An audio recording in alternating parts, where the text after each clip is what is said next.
Hey, Hillary. Hi. What's going on? Hi. I'm just jamming out to the tunes, getting ready for our show. I know, I love that. It's so good. It's like it does get you pumped, you want to go running Mhm. or something. So today we are talking about homes and Cleaning up your cleaning, home. cleaning up our homes. And there's so many ways when I was thinking about this that, in talking to patients yesterday, I was kind of thinking it through and there's so many things, and I immediately thought of one thing that you brought to my attention, so I just want to dive into that. Okay. That a few years ago when we were organizing like a 30-day detox program we were running, you said, "Oh, we have to write on the list about they're attached to garages." And I kind of was like on pause, like, "What?" Um, and it is a thing, right? So That's the thing. everybody, you drive your car into your house, right? And the sort of car fumes are on just a little bit, and it does get into your house, and then sort of everything on the street that you're bringing in, and if you step with your shoes in that, it's always that sort of garage floor grime, so making sure you take off your shoes when you come in. But that's a really good point. Sometimes people like heat up their Cars car. pulling into the car. If the car pulls into the garage door sometimes closes. It is a way people try to kill themselves. Carbon monoxide poisoning.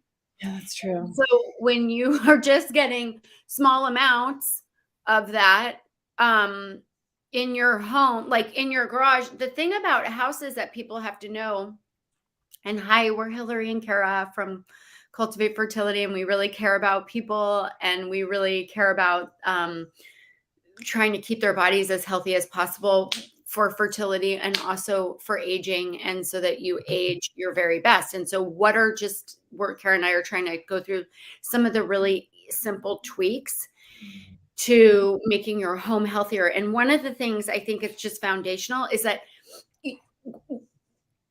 stuff doesn't exist in a silo in the house. Like the house is a breathable unit. And so if it's happening, if you have like a toxin in a garage or a toxic exposure in the garage, and you think you're closing the door and that the garage isn't somehow directly communicating with the hallway or the kitchen. So many times garages open up into like the kitchen, right? Or like, I mean, Mhm. in some houses, obviously it's a lovely mud room, but like sometimes it's just like you're right there in the Right, yeah. space that you're spending the most amount of time with.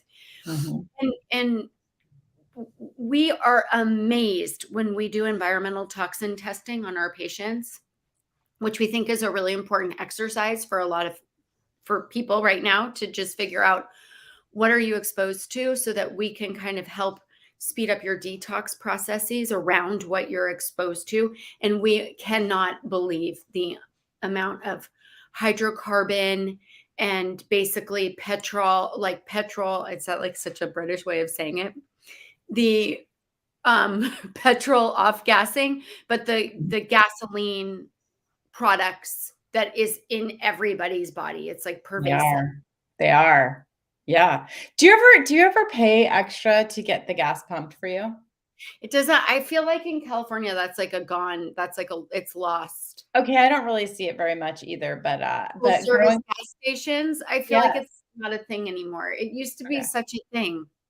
I know, but as we look at these tests, I think about it more and more as they come in because everyone's just exposed to so much of these gases, and they go kind of in our bloodstream and in our cells, and they cause oxidative stress. So it would contribute to aging and fertility problems. So it's a really big deal, and kind of no one doesn't have those chemicals. And it's sort of the thing of, how if you're a runner, if you're doing a walk, we're always saying, go in the woods or go to a park, because if you walk next to the roads, you're inhaling this stuff.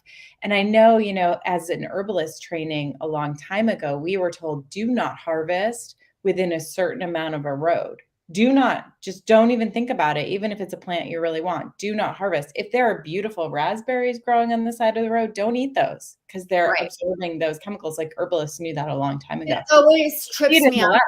when you drive in California, right? Because like there's so much farming here, and then you're like, wait, there's just so much farmland like right by the highway or in when you drive into Monterey, like Mhm. where all the artichokes are, like there's a lot of artichokes right next to the highway. So it's like, who determines, even if those like or are organic, who determines I don't want the artichoke that's growing right next to the 101 or the highway one, where there's just, you know, and one of the things that for sure we know for anybody that's living close to a highway that they have much more toxic exposure. So you really want to look at like if you're on a fertility journey or if you're just trying to sail through menopause without a lot of problems, having a reduced toxic load totally matters. It It does. Do you remember that patient, you just brought this up, where we were going through the test and I was asking strange questions like, "Do you live close to, city life and highways and stuff?" And she said, "Yeah, the highway's right over there." Do you remember that? yeah. We were looking at her test report and really felt like it was like a strange line of questioning we were going down because you could see it in her report that her numbers were just so high compared to eating organic and her clean lifestyle and her exercise routine and all the things, sauna and all that stuff she did, yet she had really high numbers from living in that place. It was very interesting. So your home really gets in your body, like everything in your home gets in your body. And I remember, do you remember Dr. Pascucci, the OBGYN in my neighborhood that remember Yeah. her? She's hilarious. Okay. So she looked at the house next door to me at one point and because it was for sale and it's a really nice house and our neighborhood is just really great to live in, but she ended up moving a few streets over and she said, "Ugh, I just couldn't deal with it because I would have to take like an Uber to my garage." I mean, literally the garages are 40 feet, but you have to walk outside and we live in New England. And I always remember her like, "Oh, I'd have to get an Uber to my garage," you know? And then you told me that thing about not using you actually have a garage that, you could drive into, right? But you made it into, like, an exercise room. You won't even drive the car in there, and you don't live in a place where you need to really have a garage, right? I mean, I live in California, and it might be better. It might be less Sanford and Sonny's if I or whatever that show was like, where it's if I drive a car in there. I always respect people who make space for cars in their garages and don't have junk, but it's not the best health practice. So, like, if No. you're, and just know it's like if you're doing something in one room of your home, you can't just close the door off. And this is where I hear a lot with we work with a lot of patients trying to find hidden infections or mold, and mold and mycotoxins are a big thing. And right now, I think it's become everyone. My patients are like, "Why is this a bigger deal now?" And there's got to be a link with COVID and just that's putting in a virus that's immune dysregulating.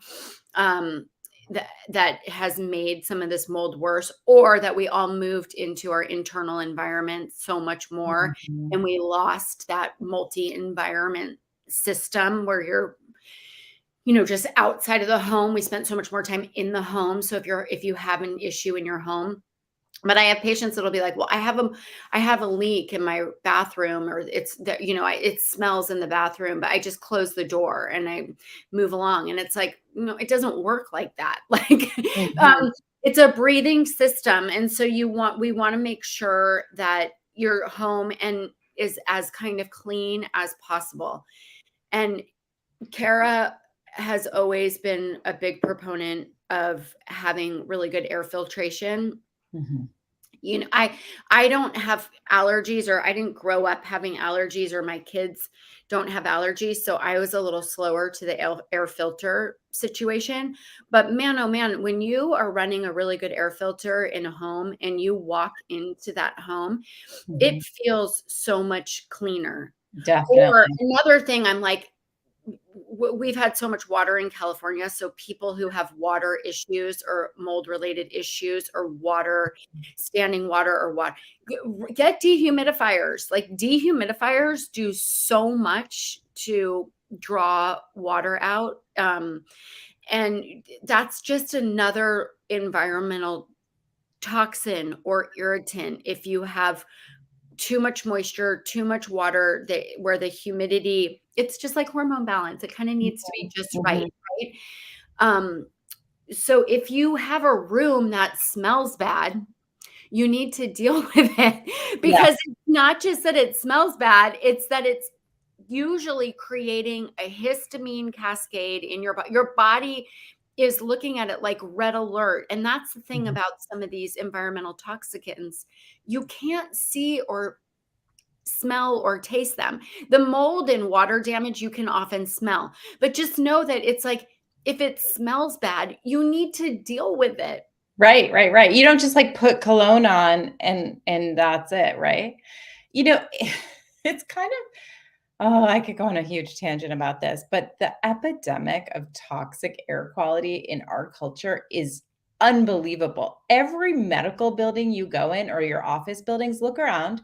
They have these central air systems. You can't open a window. I just feel like that's so oppressive to me. We need to change the air and then have air filters also, but you do need to change the air all the time.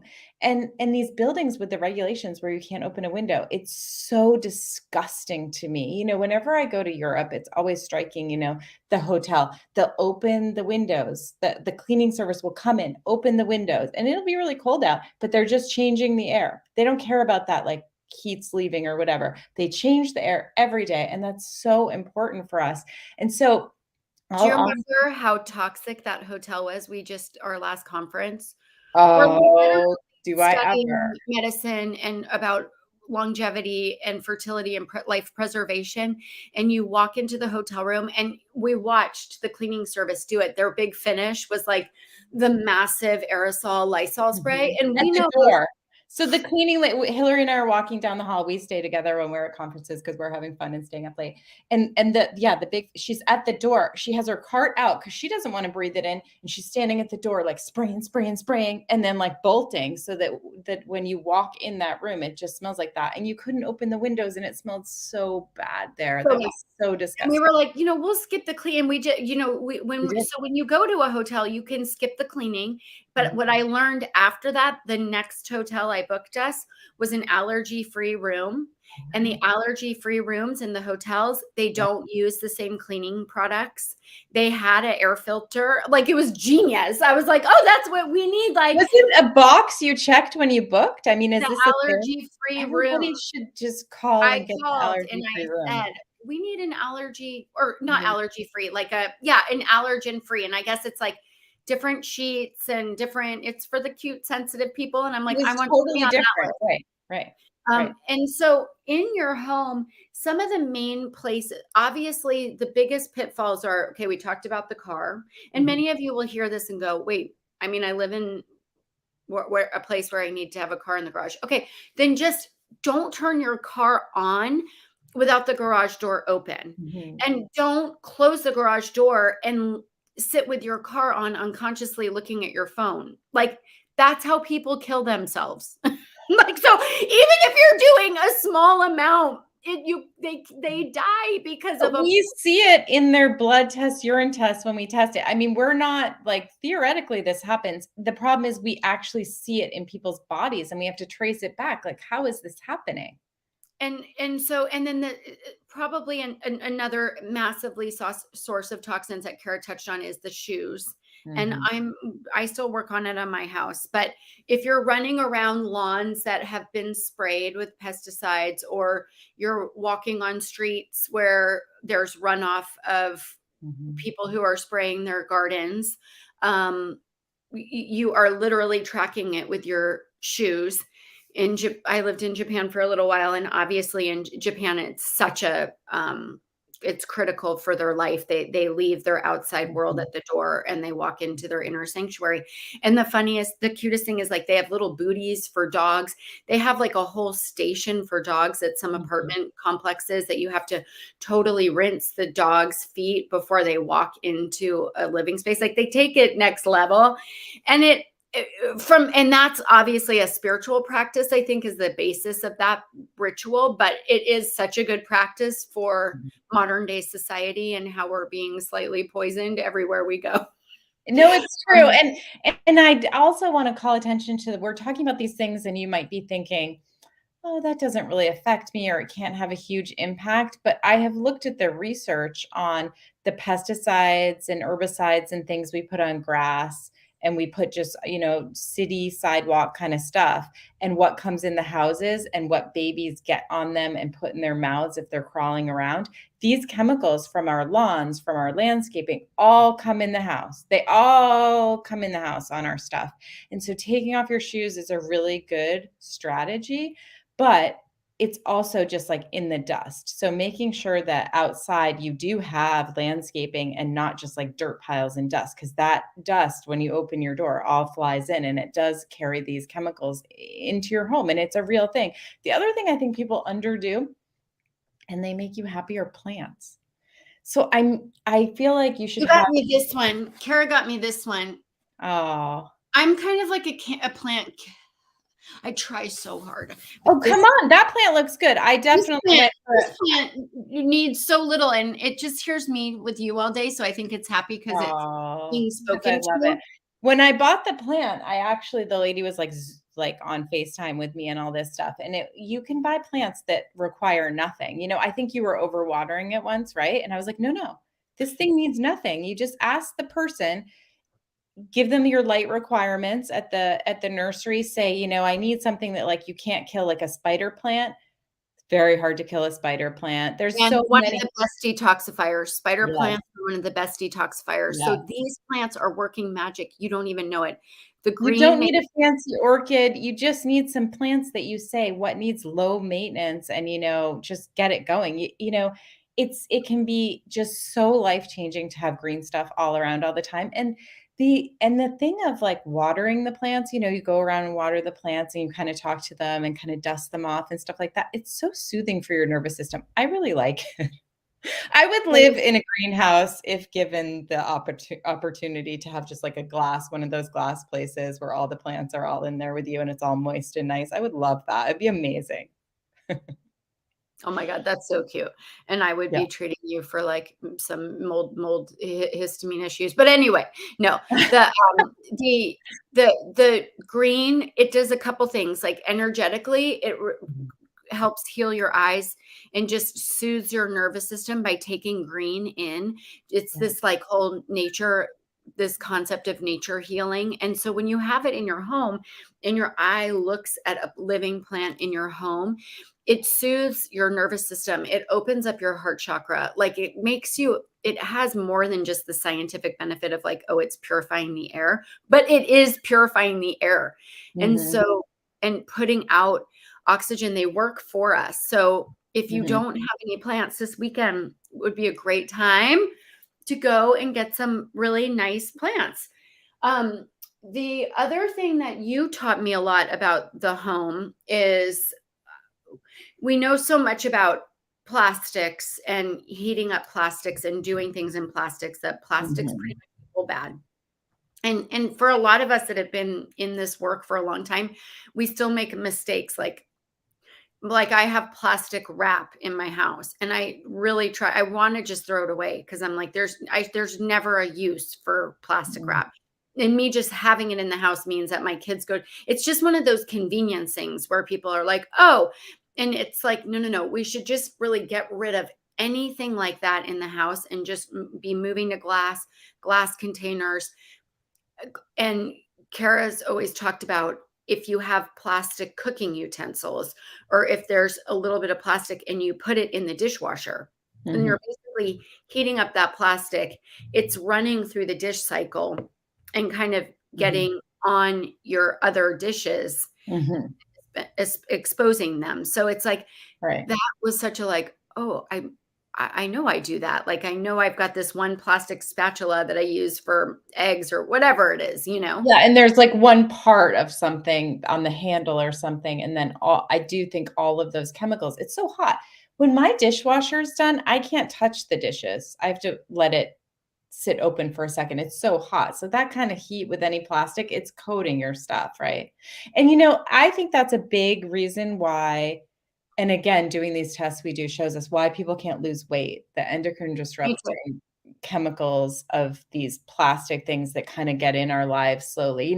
So I'm always walking around with like a mason jar. I just like the mason jars for my drinks, and my soups go in there and all those kind of things. So I think that's a really big one, but I think we think about it as far as fertility, like our fertility work. We're always talking to people about endocrine disruptors and plastics because we see you and it gets all hot and it's in some plastic container. And then I'm like slathering it all over me at multiple times at the beach. I'm getting those chemicals in my bloodstream for sure. So I've been looking for containers that are more metal based. Of course, I like glass, but then I don't really want to carry that to the beach. I actually throw a freezer pack in my, you know how I have that little like sun zippy thing I bring with all the sunblock because I'm a little nuts about sunblock. I put an ice pack in there and everyone's like, oh, the sunblock's so cold. I'm like, that's because I don't want it heating up with the plastic stuff. Oh So my God. anyway, use It's your thing and do it. the, and we're not trying to overwhelm, just to, and I agree about the weight loss. So like for women on a Yeah. fertility journey that have like PCOS or extra estrogen. So the thing is that most of these environmental toxicants kind of break down into the estrogen pathway. That's this endocrine disruptor. Like they're slightly more estrogenic. And so they create people like, so Kara had toxic estrogen as part of just her life profile. And so it was really important, like anybody with endometriosis, but anybody with like fibroids, really heavy bleeding, big thick fibrocystic boobs, those heavy boobs that like where nobody can feel, like environmental toxicants, your body is inherently having a hard time detoxing them. And Mhm. I promise, like if you're not paying attention and you're not trying to make an effort to minimize them, they're everywhere. So they're in takeout. So like when you heat up, all the like takeout containers are usually plastic or plastic lined, and they're giving you hot, sweaty food in takeout. It's just sort of pervasive and it can feel really overwhelming. So that's why it's so important to have like detox practices in your just daily life. Like last night I did my Epsom salt bath in my little sauna blanket. Oh my gosh, I slept so hard. We had a 6 a.m. meeting and I like just like oh my God, I'm still so like I was out. It promotes such amazing deep sleep when you do a big detox ritual before sleep. Mhm. But you need to have some detox rituals set up in your life, whether it's doing the sauna or the alternating that we talked about, um, skin brushing, hopefully taking some extra things that help your detox process, identifying where these things are, filters, like having a good house air filter, reducing the water toxicity or burden in your home, cleaning regularly, dusting regularly. Like it matters. It really, we see Mhm. a lot of people who are not getting well. And we have a patient that we are working with who has done 4 rounds or many rounds of IVF. And she said, yeah, I never felt well. I've never felt well. I've always been really fatigued. Like I really struggle with fatigue. Fatigue's the big issue. And here she is. She went to her OB. She couldn't get Mhm. pregnant. So the natural referral in that world is to a reproductive endocrinologist. So in Mhm. comes a reproductive endocrinologist, and bless them for everything they do. Not at all against any of this in the process. But the woman's fatigue and not feeling well and never quite felt right was never addressed. No, because that we don't do anything as far as fixing the health of the woman. We just go, "Oh, let's go do all these procedures and get pregnant." It's crazy. So It's she did totally all not these rounds acceptable.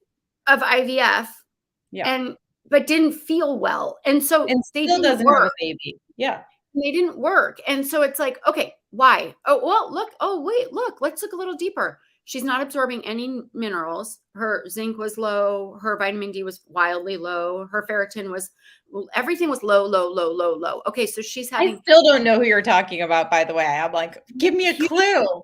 Don't huge don't give amounts me a clue, but I'll of figure it out. anxiety, huge amounts of life stress that wasn't addressed. And so her digestion's happening. So when you start to like clean up her home, clean up her environment, help her nutrient absorption, then we've got a shot that the fertility procedures gonna work for the next time. But if you've got like a long-standing health issue, allergies, this or that, and you're just sort of like, oh, I just am a person with allergies. I just take allergy medicine all the time. That's probably something going on in your home. It's not just when you go outside and you have environmental allergens. There's probably something going on. So if you've got that and fertility issues, or that and belly fat in perimenopause or weight gain, that we have to kind of look at all of it and Mhm. clean up your environment, clean up, make it so that you can handle the outside environment a little bit better. So much of it happens with your kind of gut health. And we all can just strive to do, we can all just do little tweaks. It doesn't have to be this big monumental list. So for if you're not taking off your shoes, just add in that ritual. If you can just do that, huge difference. If you can keep your garage door open when you're pulling in and out, and don't turn on the car until you've got good airflow. If you don't have plants in your bedroom where you're sleeping and spending 8 hours a day, then buy some plants so that they're detoxifying for you. If you want to buy a filter and run your air filter, do it in your bedroom so that when you're sleeping in your bedroom, you don't have to have it when you're sleeping, but it's been purifying your room for you so that when you're lying down, remember the place, your bedroom is where you're spending a great amount of time. If Mhm. you have allergies or something, let's make the bedroom perfect and cocoon it in like your healthiest, safest room. If you have old carpets, get rid of them. If you have a mattress or pillows, if you have really old pillows, I'm going to forget the statistic. At one point I knew it, but it's like the life of a pillow, if it's like 3 or to 5 years old, it's dust mite feces. It's like dust mites take over, and it's the most disgusting statistic. So these things need to be Mhm. on rotation and thought about. So sometimes we'll work with a patient that's like, I just have the worst allergies. And you forget to ask, okay, when was the last time you changed your pillow? Oh, you've been sleeping on the same pillow for 10 years. Hey, seeing as like that's what you're sleeping on, it might actually be really impacting your allergies, which is then impacting your egg health. Like it's all connected. So that's the message, the take home message today is like it's all connected. So what can you do to just reduce your total toxic burden in your home, and you'll see shifts in your health, your fertility, your overall energy, your wellness. Right? That is true. Right? What are you going to I'm going to buy a couple more plants today. Everybody can buy more plants. It's so much fun. Kara does say that it's her like medicine to go to the nursery, and Yeah. it's not really in my medicine wheelhouse, but I have been going more or driving by, and I'm like, I should pull in there. And That's that cool. the Ace place where you bought me this really pretty plant. Oh, yeah, they Oh, have this good is so cute. they And have great plants. They have good, kitchen tools in there yes, too in the they've back. got They have yeah, really cool stuff. Yeah, I like love that place. nurseries. If so, this if you haven't been to one for a while, go in and buy a couple plants for yourself this weekend. I always take your car and, like, disappear for a few hours and do Yeah. my little missions, and that's on it because it's fun. Have a good day, everybody. Thanks for being with us. Bye. Bye.